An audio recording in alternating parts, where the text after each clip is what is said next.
সত্যযুগের একটি ঘটনা। নচিকেতা নামের একটি ছেলে ছিল। তার বাবার ইচ্ছে হয় সে একটি যজ্ঞ করবে। সেই যজ্ঞটি হচ্ছে বিশ্বজিৎ যজ্ঞ। আর এই যজ্ঞের নিয়ম হচ্ছে প্রিয় জিনিস দান করে দেয়া। তখন নচিকেতার বাবা সেই যজ্ঞটি শুরু করলো। যজ্ঞের শেষে যে মুনি ঋষিরা এসেছিল তাদের মাঝে তার গরুগুলো দান করে দিচ্ছে। গরুগুলো দেখতে এমনই কদাচর, এমনই স্বাস্থ্যহীন যে গরুগুলো কখনো দুধও দেবে না, বাচ্চাও দেবে না।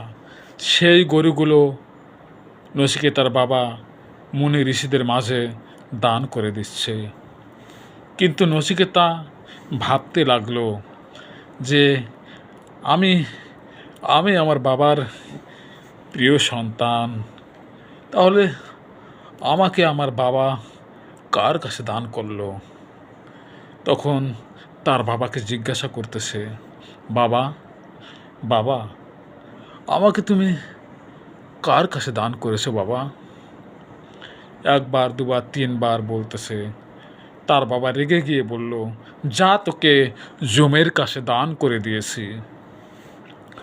এ কথা শুনে নচিকেতা তার বাবাকে প্রণাম করতে লাগলো। বাবা প্রণাম, মা প্রণাম, বিদায় দাও বাবা।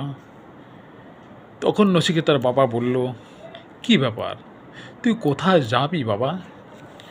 নচিকেতা বলল, বাবা তুমি তো আমাকে যমের কাছে দান করেছো, তাই আমি যমালয়ে চলে যাব।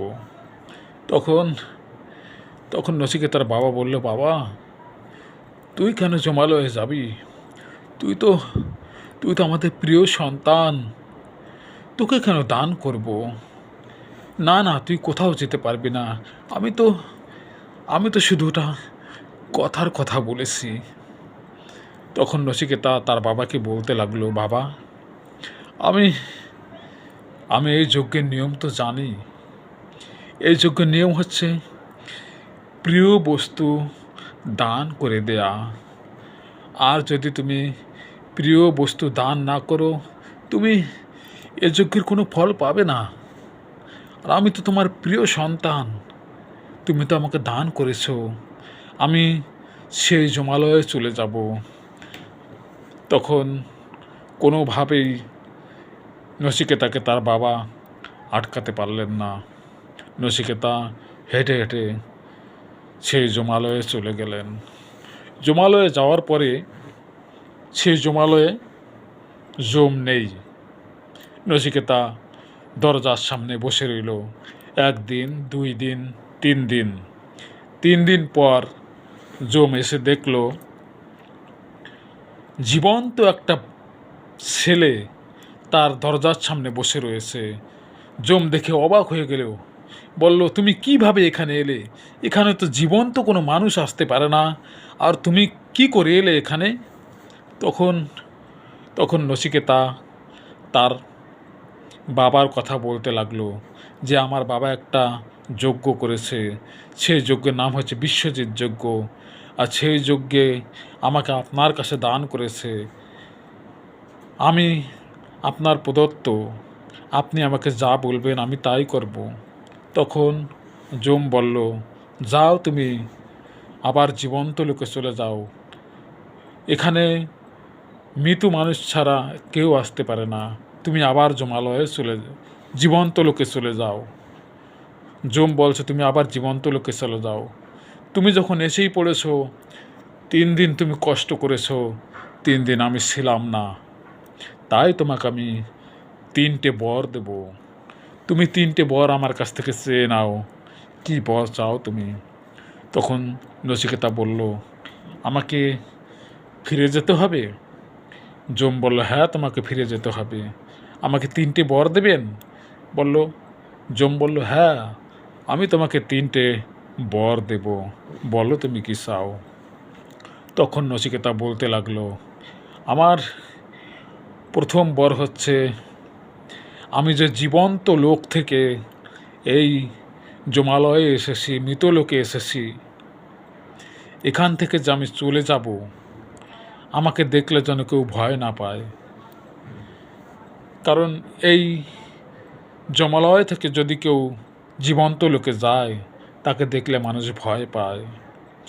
রবীন্দ্রনাথ ঠাকুরের একটা গল্পের বইতে আছে, কাদম্বিনী মরিয়া প্রমাণ করিল যে আমি মরি নাই। সবাই জানতো কাদম্বিনী মারা গেছে।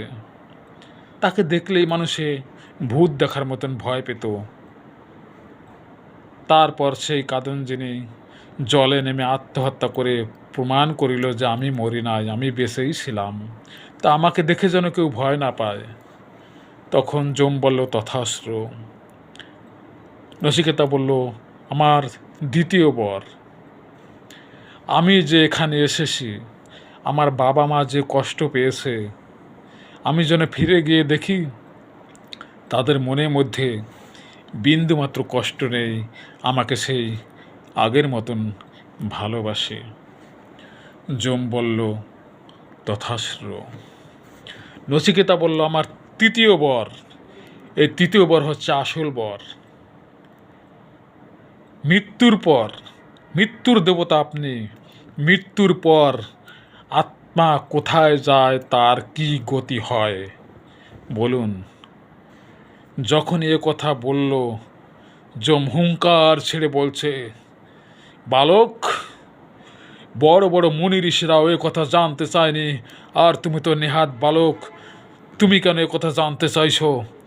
এ কথা বাদে তুমি অন্য কোনো কিছু চাও, তাই তোমাকে দিয়ে দেব। নচিকেতা বলল, না না, আমি যেটা চেয়েছি তাই চাই। মৃত্যুর পর আত্মার কি গতি হয়, কোথায় যায়, আমি আপনার কাছে এটাই জানতে চাই। যম তখন নানান প্রলোভন দেখাতে লাগলো, তোমাকে অনেক হিরে গহনা ধন দৌলত দেব, তুমি যাও। নচিকেতা বলল, না না। যম বলল, তোমাকে আমি অটল যৌবন দেব, অনেক সুন্দরী নারী তুমি পাবে, যাও তুমি। যম বলল, আপনি আমাকে যতই প্রলোভন দেখান কোনো কাজ হবে না। আমি জানতে চেয়েছি মৃত্যুর পরে আত্মার কি গতি হয়, আপনি আমাকে তা বলুন।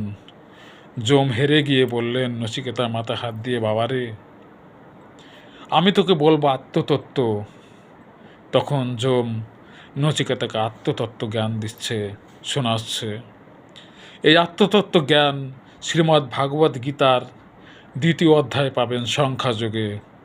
আত্মতত্ত্ব জ্ঞান, মৃত্যুর পর আত্মা কোথায় যায়, তার কি গতি হয়। আজকে আলোচনা এই পর্যন্তই, পরে আবার বলবো। হরি বল, হরি বল, হরি বল। নিতাই গৌর প্রেমানন্দে হরি বল। হরিচাঁদ গুরুচাঁদ হরি বল। জয় হরি বল, জয় হরি বল, হরি বল, হরি বল, হরি বল, হরি বল।